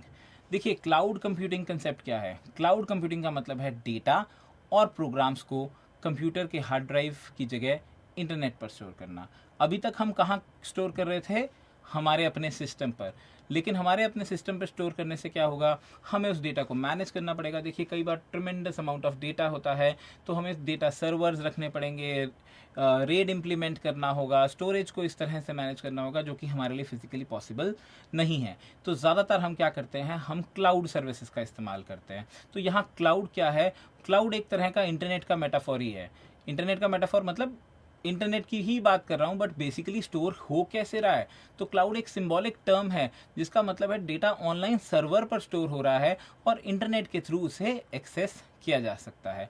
तो इसमें जो डेटा है वो बहुत ही इंपॉर्टेंट और क्रूशियल होता है। क्रूशियल डेटा है, यानी आप उसको लॉस नहीं बेयर कर सकते, क्योंकि सारी इन्फॉर्मेशन, कंपनी की सारी इन्फॉर्मेशन, जो भी क्रेडेंशियल्स हैं, जो भी स्टॉक्स हैं, what ever the detail is, जिस भी तरह की डिटेल है, वो सब बहुत ज़्यादा होती है, बहुत ही क्रूशियल होती है, जिसका लॉस भी बेयर नहीं किया जा सकता। तो आप क्लाउड का सर्विसेज यूज़ कर सकते हैं। अगर मैं बेनिफिट्स की बात करूं तो फ़ायदा क्या है, सबसे पहला most important, lower IT infrastructure. देखिए, अगर आपको आप में से कोई अगर मुझे ये बताए कि पहली बात तो जीमेल आपको जो क्लाउड सर्विसेज देता है उसमें कितनी स्पेस देता है? एनीबडी? जीमेल जो हमें क्लाउड सर्विसेज देता है फ्री ऑफ कॉस्ट, गूगल हमें पर एक आईडी कितनी स्पेस प्रोवाइड करता है? Rahul, very good, 15 GB। तो 15 GB स्पेस के लिए तो देखिए आपको क्लाउड की फ्री सर्विसेज मिल रही है। मान लेते हैं छोटा अमाउंट है, लेकिन आपको मैं बता दूं कि अगर आपको 1 टेराबाइट या 5 टेराबाइट या 10 टेराबाइट स्पेस की भी आवश्यकता है तो 10 टेराबाइट के लिए आपको सर्वर मेंटेन करना पड़ेगा, स्टोरेज मेंटेन करनी पड़ेगी, जिसके लिए अगर आप चाहें तो गूगल से, अमेजन AWS सर्विसेज से, माइक्रोसॉफ्ट की अजूरे सर्विसेज, जिस भी प्रकार के क्लाउड सर्विस वेंडर के पास आप जाना चाहें आप जा सकते हैं और आपको बहुत ही कम रेट पर एक IT इंफ्रास्ट्रक्चर प्रोवाइड करेगा। तो यानी कि आपको खरीदने की ज़रूरत नहीं पड़ती। आप कॉमन भाषा में कहें, सिंपल हिंदी में कहें तो आप किराए पे ले रहे हैं। आप किराए पे ले रहे हैं, आपको मैनेज करने की ज़रूरत नहीं है, आपको खरीदने की ज़रूरत नहीं है, आपको सिस्टम एडमिनिस्ट्रेटर नहीं चाहिए और आपका डेटा जो है वो सेफ़ एंड साउंड बहुत ही लो प्राइस पर वहाँ सेफली मेंटेन किया जा रहा है। उसके बाद परफॉर्मेंस बेटर रहेगी। देखिए वहाँ पर जो पर्सन होंगे, नेटवर्क इंजीनियर्स या क्लाउड इंजीनियर्स जो हैं, उनका काम, उनकी स्पेशलाइजेशन है इसमें, तो आपका जो डेटा है वो परफॉर्मेंस है वो आपको बहुत ही बेहतरीन मिलेगी। मेंटेनेंस इश्यूज़ नहीं होंगे। अगर आपके पास आप लोकली मेंटेन करेंगे तो आपको बहुत ज़्यादा मेंटेनेंस इश्यूज़ हो सकते हैं, लेकिन क्लाउड में अगर मेंटेनेंस इश्यूज़ हुए तो ऑब्वियसली वो सर्विस प्रोवाइडर की ही रिस्पॉन्सिबिलिटी होगी। छोटा सा एग्जाम्पल, अगर आपकी जीमेल अकाउंट में कुछ प्रॉब्लम हो तो क्या आपको मैनेज करना है उस स्टोरेज को? नहीं करना है। लेकिन अगर यही चीज़ आपके ऑफिस के सर्वर में हुआ तो it may cost you lakhs. So basically cloud services use करने से बहुत फ़ायदा होता है। उसके बाद बैकअप एंड रिकवरी बहुत आसान है, डेटा को बैकअप और रिकवरी ईजिली हो जाती है। स्टोरेज कैपेसिटी बढ़ाई जा सकती है, जब जैसी रिक्वायरमेंट है आप चेंज कर सकते हैं। डेटा की सिक्योरिटी बढ़ती है। डेटा को सिक्योर रखने के लिए आपको कुछ भी और करने की ज़रूरत नहीं है। क्लाउड सर्विस प्रोवाइडर की रिस्पॉन्सिबिलिटी है कि वो उसे सही से मेंटेन करे। देव जी, आप क्या कहना चाह रहे हैं about the O level class? आप थोड़ा डिटेल में बताइए, मैं आपकी क्वेरी को ज़रूर सॉल्व करूंगा। लेकिन आगे की ओर बढ़ते हैं। नेक्स्ट है ब्लॉकचेन टेक्नोलॉजी। ब्लॉकचेन टेक्नोलॉजी को सताशी नाकामोटो नाम के पर्सन ने 2008 में इन्वेंट किया था। बेसिकली ये क्या है? इसका यूज़ क्रिप्टो करेंसी या बिटकॉइन के पब्लिक ट्रांजैक्शन लेजर के रूप में किया गया। ब्लॉकचेन टेक्नोलॉजी एक डिजिटल क्रिप्टो करेंसी बिटकॉइन जो कि होता है, सब लोगों ने शायद नाम सुना होगा, की टेक्नोलॉजी को मैनेज करने के लिए एक डिस्ट्रीब्यूटेड डेटाबेस क्रिएट करती है जिसमें सभी ट्रांजैक्शंस के रिकॉर्ड्स स्टोर होते हैं और यहाँ रिकॉर्ड्स जो है नेटवर्क में सभी पार्टिसिपेटिंग पार्टीज के साथ शेयर किए जाते हैं। तो बेसिकली ये एक सिक्योर ट्रांजैक्शंस के लिए है, क्रिप्टो करेंसी की ट्रांजैक्शंस के लिए है। तो बिटकॉइन में जो भी डेटा एक्सचेंज होता है उसका रिकॉर्ड मेंटेन करने के लिए हम जो चीज़ यूज़ करते हैं उसको हम लेजर बोलते हैं। लेजर जो है वो हर डेटा एक्सचेंज का ट्रांजैक्शन को सेफ रखता है। और अगर हम बेनिफिट्स की बात करें तो सबसे पहले टाइम सेविंग है, क्योंकि ट्रांजैक्शंस जो हैं बहुत ही फास्ट और एफिशिएंट तरीके से कंप्लीट की जा सकती हैं। कॉस्ट सेविंग है, क्योंकि अब मिडिल मैन की कोई ज़रूरत नहीं है, इसलिए कॉस्ट सेव होती है। सिक्योरिटी की बात करें तो बेसिकली टेम्पर प्रूफ पैकेजिंग है, यानी कहीं पे भी उसके ट्रेस से आप उसमें चेंज नहीं कर सकते। तो ये थे हमारे ब्लॉकचेन के बारे में। उसके बाद हम बात करते हैं एआई के बारे में। देव, अगर आप ओ लेवल कंप्यूटर की क्लासेस के बारे में जानना चाह रहे हैं तो मैं आपको बता दूं कि आपकी पाइथन की मॉड्यूल कंप्लीट किया जा चुका है। आईटी टूल्स का मॉड्यूल और सीसीसी के मॉड्यूल का सिलेबस सेम है जो कि हम यहाँ कर रहे हैं। और वैसे तो मैं लास्ट में बताने वाला था, बट आपने पूछा है तो मैं आपको बता दूं कि आज हमारी शायद लास्ट ही क्लास है, बिकॉज हमारा सिलेबस जो है वो आज लास्ट यूनिट पे हैं हम। और बाकी जो 2 मॉड्यूल्स हैं हमारे आईओटी एंड वेब डिज़ाइनिंग, उसकी क्लासेस तुरंत स्टार्ट होंगी कुछ ही दिनों में। आपको फेसबुक, यूट्यूब पर एडवर्टीजमेंट के माध्यम से आपको इन्फॉर्म कर दिया जाएगा। चलिए बाकी की ओर बढ़ते हैं और हम साइबर सिक्योरिटी के बारे में हम बात कर चुके हैं, तो हम बात करते हैं एआई के बारे में। Now introduction to AI. What actually AI is?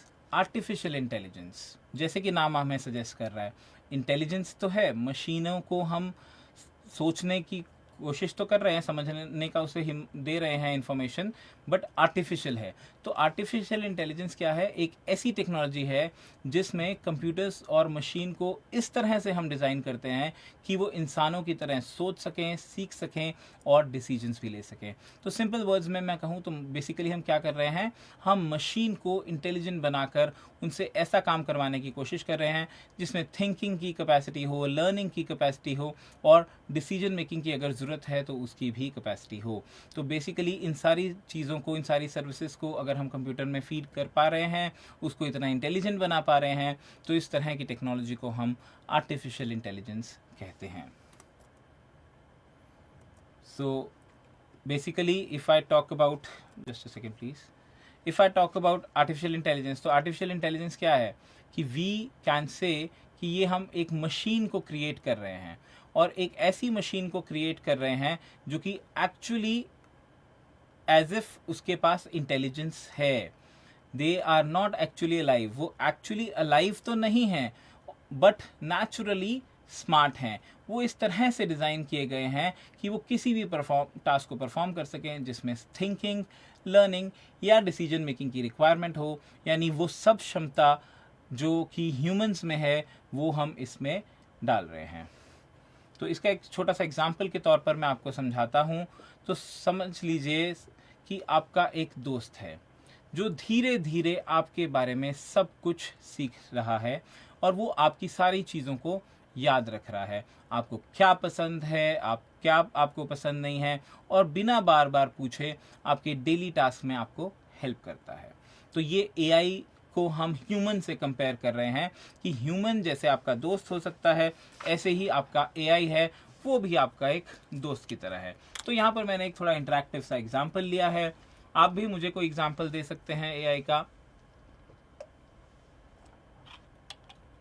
मैंने एक इंटरेक्टिव सा एग्जाम्पल लिया है, यानी कि मैंने क्या कहा है कि अगर आपको हर फ्राइडे पिज़्ज़ा ऑर्डर करना है, आप हर फ्राइडे जो है वो पिज़्ज़ा खाते हैं, तो बेसिकली क्या होगा, कुछ टाइम बाद वो फ्रेंड ही आपको आफ्टरनून में याद दिला देगा, और भाई आज पिज़्ज़ा खाना है ना, आज फ्राइडे है। तो बेसिकली ये क्या है, एआई भी इसी तरह है। एआई भी आपके पैटर्न्स को समझता है, आपके हैबिट को समझता है, आपके पास सेक्शंस को समझता है, और फिर उसके बाद आपको सजेस्ट करता है। अभी कुछ टाइम बाद हम एआई की टाइप्स करेंगे, तब आप देखेंगे कि हम एआई में किस किस तरह से इन चीज़ों को इनकॉर्पोरेट करते हैं। यहाँ मैंने एक और छोटा सा एग्जाम्पल लिया है।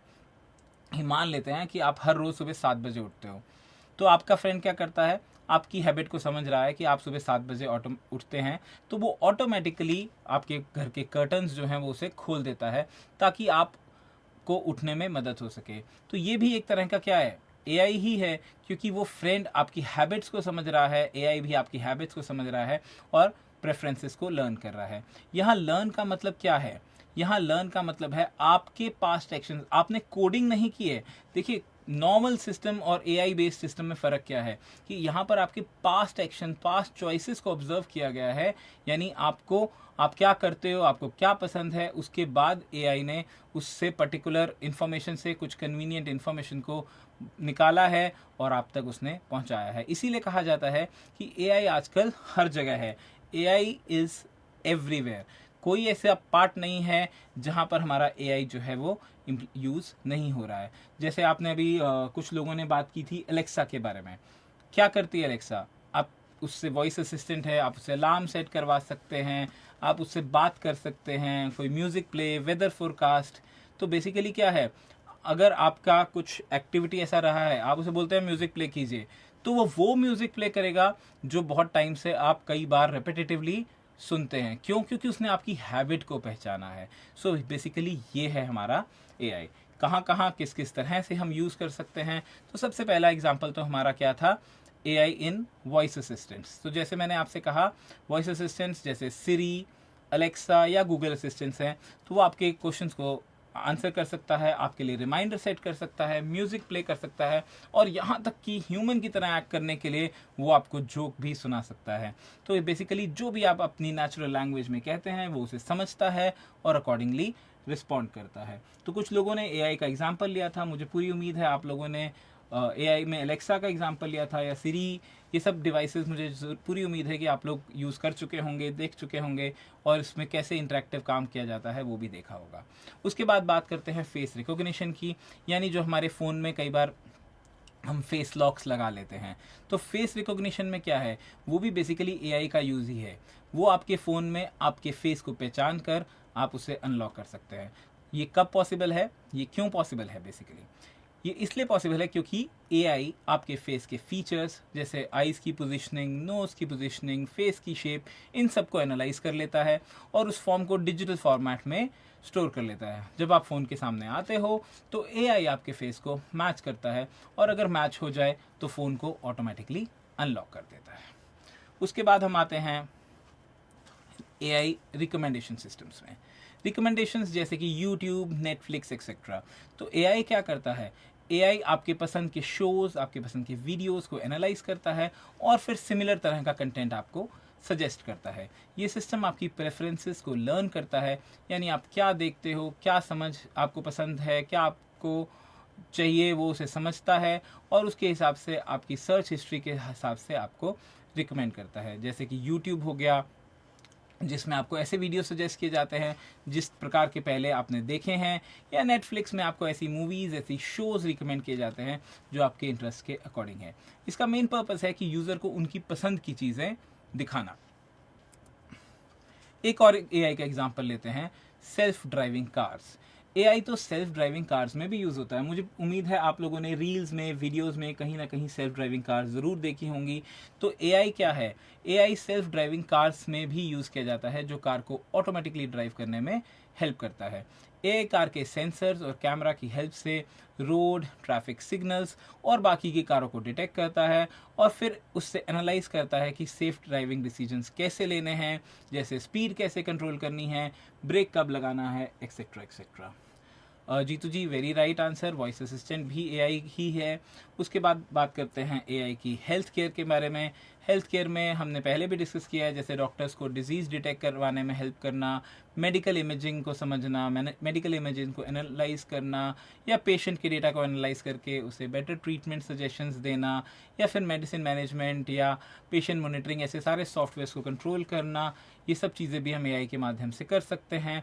इससे डायग्नोसिस फास्ट होता है, एक्यूरेट होता है और पेशेंट को बेटर केयर मिल सकती है। एजुकेशन की बात करें, ये सब एप्लीकेशंस हमने कंप्यूटर में पढ़े थे, अब हम AI की बात कर रहे हैं। तो AI एजुकेशन में भी स्टूडेंट्स को पर्सनलाइज लर्निंग प्रोवाइड करता है।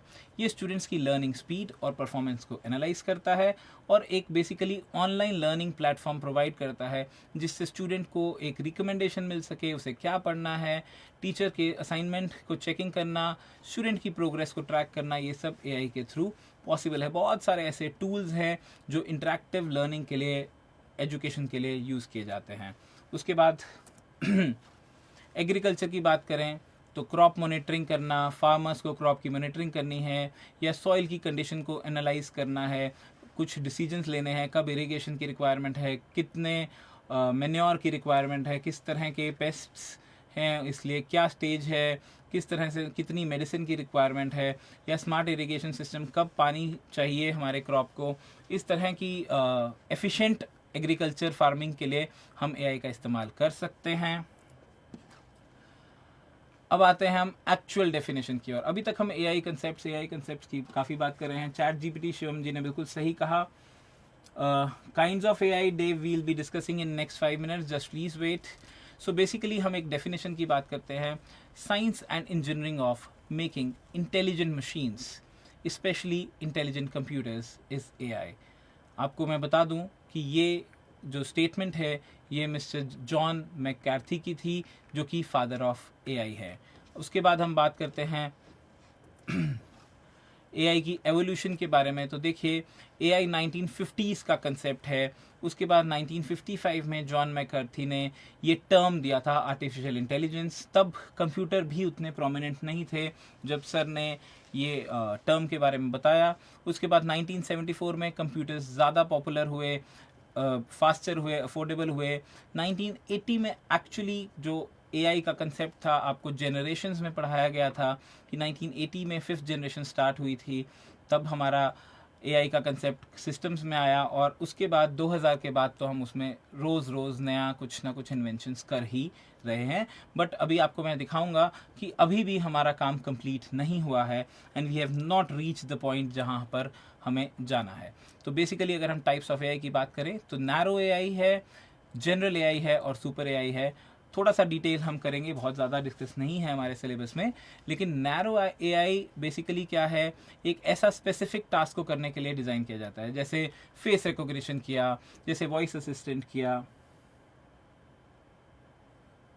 वो सब चीज़ें हैं। जनरल एआई की बात करें तो जनरल एआई तो बेसिकली एक ऐसा एआई होता है जो इंसानों की तरह ही काम करता है, डिफरेंट टाइप के टास्क को समझकर परफॉर्म करता है। और सुपर एआई क्या है, सुपर एआई तो अभी भी एक हाइपोथेटिकल टर्म है। जैसे कि अभी आप लोगों ने, आप में से किसी ने पूछा ही था, देव जी ने पूछा था कि काइंड ऑफ एआई, तो सुपर एआई तो अभी भी एक हाइपोथेटिकल टर्म है जो ह्यूमन इंटेलिजेंस से भी ज़्यादा पावरफुल और इंटेलिजेंट है। सो स्टार्ट करते हैं हमारे पहले टाइप ऑफ एआई से, विच इज़ नैरो एआई।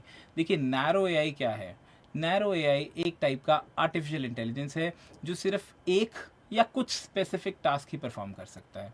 अगर एग्जांपल की बात करें तो गूगल मैप्स में क्या है, गूगल मैप्स में जो एआई है वो डायरेक्शंस देने में आपकी हेल्प करता है, वो सिर्फ नेविगेशन के लिए बना है। वो आपसे चैट नहीं कर सकता, वो आपको सॉन्ग्स रिकमेंड नहीं कर सकता, क्योंकि उसका काम ही नहीं है। तो नैरो एआई का ही एक पार्ट है गूगल मैप्स। एग्जाम्पल के तौर पर आप देखिए, हमने यहाँ पर कहा गूगल मैप्स है, नैरो है क्योंकि एक काम करता है। उसके बाद हम बात करते हैं जनरल एआई की। अब ये जनरल एआई क्या है, जनरल एआई एक ऐसा आर्टिफिशियल इंटेलिजेंस है जो इंसान की तरह, बहुत ध्यान से समझिएगा, जो इंसान की तरह डिफरेंट काम को समझकर खुद से कर सकता है। यानी कि अगर एक ऐसा रोबोट हो जो पढ़ाई कर सके और पढ़ाई करने के बाद क्वेश्चंस के आंसर दे सके, कार ड्राइव कर सके, या घर के जो भी हाउस होल्ड काम है वो सब कर सके, तो इसे जनरल एआई कहा जाएगा। क्या आप मुझे कोई जनरल एआई का एग्जाम्पल दे सकते हैं? किसी भी मूवी में कहीं भी आपने उस टर्म का इस्तेमाल देखा हो, सुना हो, जनरल एआई? अनिल शर्मा जी, अगर आपको कुछ इस तरह की इंफॉर्मेशन चाहिए तो मैं पहले भी बता चुका हूं, आपको student.niled.gov पर जाना होगा, जो भी नोटिफिकेशन होगी वो आपको वहीं पर मिल पाएगी। सो जनरल एआई, एनी एग्जाम्पल? आप लोगों ने किसी कहीं ये कंसेप्ट देखा हो जहां पर एक रोबोट हम ह्यूमन की तरह काम कर सके? तो मैं आपको याद करा दूं ये मूवी, आई होप ये मूवी सबने देखी है। क्या कोई इस मूवी का नाम बता सकता है, या फिर इस पर्सन का, इस एंटिटी का जो मूवी में नेम रखा गया था?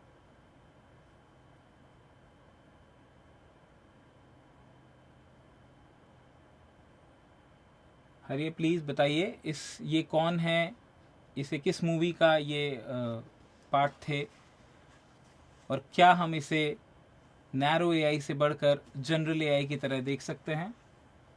चिट्टी, बिल्कुल सही कहा गौतम जी आपने। तो बेसिकली चिट्टी क्या था? चिट्टी एक ह्यूमनॉइड ही तो था, ह्यूमन रोबोट। तो ह्यूमन रोबोट भी हमारा नैरो एआई से जनरल एआई तक ही हमें लाया है। सो रजनीकांत मैसेज मिला मुझे देव जी के द्वारा, बट यहाँ पर हम बात कर रहे हैं इस पर्टिकुलर एंटिटी की। सो बेसिकली अगर एक रोबो हमारे काम कर सके ह्यूमन की तरह, तो हम इसे जनरल एआई कह पाएंगे। लेकिन अब हम आते हैं अगले कंसेप्ट की ओर, जो कि है सुपर एआई। सुपर एआई एक ऐसा कंसेप्ट है जिसमें मशीन हर तरह से ह्यूमन से ज़्यादा इंटेलिजेंट है। बहुत ध्यान से समझिएगा इस बात को, हम क्या कह रहे हैं कि सुपर एआई एक ऐसा कंसेप्ट है, हाइपोथेटिकल है, पहले तो मैं आपको बता दूं ऐसा अभी हो नहीं पाया है। सुपर एआई एक ऐसा कंसेप्ट है जिसमें मशीन हर तरह से ह्यूमन से ज़्यादा इंटेलिजेंट होती है। अगर कभी सुपर एआई बन गया तो वो सिर्फ ह्यूमंस की तरह काम ही नहीं करेगा, बल्कि हर काम में ह्यूमन से बेटर होगा। बहुत ध्यान दीजिएगा इस चीज़ पर, क्या कह रहे हैं हम कि ह्यूमन से बेटर होगा अगर सुपर एआई रोबोट कभी बन गया। अभी बहुत सारे रोबोट्स हैं हमारे पास, लेकिन हम उन्हें अभी सुपर एआई की कैटेगरी में नहीं रखते, हम उन्हें एडवांस्ड एआई की कैटेगरी में ही रखते हैं। तो एग्जांपल्स के तौर पर हम कह सकते हैं एक ऐसी एआई मशीन जो साइंटिस्ट से भी फास्ट रिसर्च कर सके, जो डॉक्टर से बेटर डिजीज डायग्नोस कर सके, या फिर जो कॉम्प्लेक्स प्रॉब्लम का सोल्यूशन जो है वो सेकंडों में दे सके, उसे सुपर एआई कहा जा सकता है। बट क्योंकि एआई को डिज़ाइन करने वाला ह्यूमन ही है, तो ह्यूमन से ज़्यादा इंटेलिजेंस वाला जो मशीन होगा उसे हम सुपर एआई कह पाएंगे। और ये है, अगर आप में से कोई किसी ने इस पर्टिकुलर को देखा हो तो ये जिमी है। जिमी एक ह्यूमनॉइड रोबोट है जो इंटेल ने डेवलप किया था। जिमी को रिसर्च और एजुकेशन पर्पस के लिए डिज़ाइन किया गया है। ये रोबोट पीपल से इंटरेक्ट कर सकता है और सिंपल टास्क परफॉर्म कर सकता है। इसका डिज़ाइन 3D प्रिंटिंग टेक्नोलॉजी के द्वारा बनाया गया। लेकिन यहाँ पर मैं आपको एक चीज़, बहुत ही ज़रूरी चीज़ बता दूं कि जिमी भी सुपर एआई नहीं है। बिल्कुल ह्यूमन की तरह दिखता है, ह्यूमन की तरह बात करता है, ह्यूमन की तरह काम करता है, लेकिन जिमी भी सुपर एआई नहीं है, बल्कि एक एडवांस्ड ह्यूमनॉइड एआई रोबोट है। लेकिन सुपर एआई इसलिए नहीं कहा जा सकता क्योंकि सुपर एआई का तो मतलब है कि ऐसी इंटेलिजेंस जो हर फील्ड में ह्यूमन से भी ज़्यादा पावरफुल हो। जिमी के पास एबिलिटीज़ तो हैं लेकिन लिमिटेड, तो इसीलिए हम उसे कह सकते हैं कि वो एक pre programmed specific AI functions कर सकता है। इसीलिए जिमी एक ह्यूमनॉइड एआई रोबोट की कैटेगरी में आता है और सुपर एआई की कैटेगरी में नहीं आता। इसी के साथ syllabus finish, chapter finish, and somebody is asking class daily होती है क्या? और मैं आपको बता दूं क्लास डेली होती थी, लेकिन this was the last class. कैसे रहा आप लोगों का सिलेबस? कितना आप इसे समझ पाए? आप मेरे साथ शेयर करिए। 2 मिनट आज स्पेशल आप लोगों से बात करेंगे। अगर किसी भी प्रकार का आप कोई भी आप मैसेज देना चाहें तो I will be happy to hear किसी प्रकार का फीडबैक, ताकि मैं उसे नाइलेट अथॉरिटीज़ तक पहुंचा सकूं। और अगर हम बात करें और मॉड्यूल्स की, तो बहुत सारे बच्चों को ये कन्फ्यूजन हो रहा है कि ये CCC की क्लासेस हैं, ओ लेवल की क्लासेस नहीं हैं। तो मैं आपको बता दूं CCC का जो मॉड्यूल है वो ओ लेवल के फर्स्ट मॉड्यूल से एकदम सेम है, कोई चेंज नहीं है। रादर उनका सर्टिफिकेट भी अगर आप फर्स्ट मॉड्यूल कर लेते हैं या फिर पास कर लेते हैं तो आपका वो CCC इक्विवेलेंट भी हो जाता है। बट CCC ओ लेवल है उसमें 4 मॉड्यूल्स थे, जिसमें Python and IT tools and networking basics complete हो चुका है। गौतम जी, नेक्स्ट क्लास जो है वो हो सकता है 1 वीक के बाद स्टार्ट होगा। अभी उसका करेक्ट डेट एंड टाइम मेरे पास नहीं है। उसकी इन्फॉर्मेशन आपको नाइलेट के फेसबुक, यूट्यूब पेजेस पर मिल जाएगी और एक्सपेक्टेड है कि within a week, after a week आपका नेक्स्ट क्लास स्टार्ट होगा। डोंट वरी, जो भी सेशन में आपने ज्वाइन किया है, अगर आपने जनवरी सेशन में ज्वाइन किया है तो आपके एग्जाम्स जुलाई और अगस्त में होने वाले हैं। और उससे पहले नाइलेट ने पक्का सोच रखा है कि आपको ऑनलाइन सारी क्लासेस फेसबुक और यूट्यूब पे पूरे मॉड्यूल्स की दे दी जाएंगी। सो अभी तो मैं नेक्स्ट क्लास का टाइम या इन्फो नहीं बता सकता आपको, बट नेक्स्ट क्लास का टाइम और इन्फो जो भी होगा वो आपको हमारे फेसबुक पेज, हमारे सोशल मीडिया हैंडल्स, हमारे यूट्यूब सब पर आपको मिल जाएगा। IoT की क्लासेस के बारे में ही मैं कह रहा हूँ कि IoT and web designing modules की स्टार्ट जो है वो आने वाले टाइम में होगी। ये था नेक्स्ट क्लासेस के बारे में। अगर आप CCC के बारे में, इस पर्टिकुलर क्लास के बारे में कुछ भी आपके फीडबैक्स हैं, कुछ आपके सजेशंस हैं, तो आप प्लीज़ मुझे दे सकते हैं। और कोई भी अगर पर्सनली मिलना चाहे, कोई क्लासेस अटेंड करना है नाइलेट में, तो मैं आपको बता दूं मैं नाइलेट दिल्ली सेंटर का एम्प्लॉय हूं, जो कि जनकपुरी कैंपस में मेरी पोस्टिंग है। बट नाइलेट के बहुत सारे कैंपसेस हैं। नाइलेट के 9 यूनिवर्सिटी कैंपसेस हैं और अप्रॉक्सीमेटली 50 टोटल सेंटर्स हैं अक्रॉस पैन इंडिया। तो हमारी प्रेजेंस जो है वो ऑल ओवर इंडिया है। तो किसी भी प्रकार का, अगर आपको किसी भी तरह का असिस्टेंस चाहिए नेक्स्ट एजुकेशन के लिए, एम्प्लॉयमेंट रिलेटेड, तो आप नाइलेट के क्लोज सेंटर में, नियर बाय सेंटर में विजिट कर सकते हैं और वहाँ से जो भी जानकारी आपको चाहिए आप ले सकते हैं। गौतम जी, डेटा शेयर मेरी वीडियोस नेट पर अवेलेबल हैं, आप देख सकते हैं। NDU प्लेटफॉर्म पर वीडियोस अवेलेबल हैं CCC कोर्स की, आप वहाँ देख सकते हैं। डेटा जो है इसी फॉर्म में हम आपको प्रोवाइड करा पाएंगे। चलिए, इसके साथ शुक्रिया, बाय बाय। बहुत अच्छा लगा आप लोगों के साथ। Thank you, see you.